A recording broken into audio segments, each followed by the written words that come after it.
আসসালামু আলাইকুম, সবাই কেমন আছেন? আশা করি ভালো আছেন। আলহামদুলিল্লাহ আমিও ভালো আছি। আজকে আমি রান্না করব আলু দিয়ে চিকেনের পাতলা ঝোল। এর জন্য আমি চিকেনটা হালকা করে ভেজে নিচ্ছি। চিকেন ভাজা হয়ে গেছে, তুলে রেখে দেব। এবার আমি এই তেলের মধ্যে আলুটাও ভেজে নিচ্ছি। আলুটাও তুলে নিলাম। এরপর আমি একটা তেজপাতা, 3টে এলাচ আর 1 টুকরো দারচিনি দিয়ে পেঁয়াজটা ভেজে নিচ্ছি।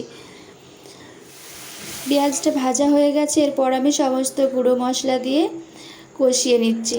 কষানো হয়ে গেছে, এবার আমি আলুগুলো দিয়ে দেব।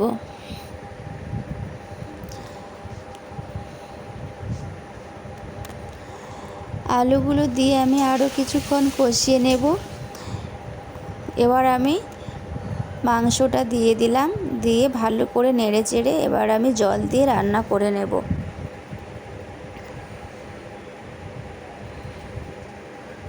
রান্নাটা হয়ে গেছে, এবার আমি নামিয়ে নিয়েছি। এটাই ছিল আজকে আমার দুপুরের মেনু। আর ভিডিওটি ভালো লাগলে লাইক, কমেন্ট, শেয়ার, ফলো দিয়ে পাশে থেকো।